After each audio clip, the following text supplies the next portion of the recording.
નમસ્કાર દર્શક મિત્રો, હું છું રૂપલ લોણીચિયા. સંપૂર્ણ ન્યૂઝમાં આપનું સ્વાગત છે.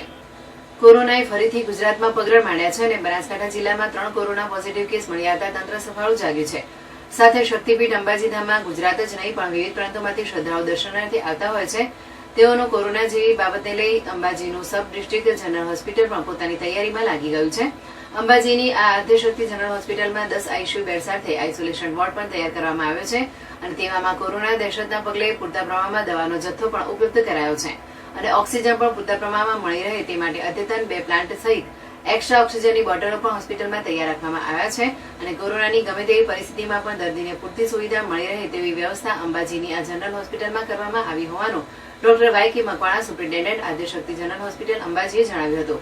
જોકે પહેલા કોરોનાના આરટીપીસીઆરના ટેસ્ટ માટે સેમ્પલ બહાર મોકલવામાં આવતા હતા તેના બદલે હવે અત્રેની હોસ્પિટલમાં કોરોનાના આરટીપીસીઆરના ટેસ્ટની ચકાસણી પણ સ્થાનિક સ્તરે થઈ શકશે અને રેપિડ એન્ટીજન કીટ પણ આ હોસ્પિટલ માટે મંગાવવામાં આવી છે.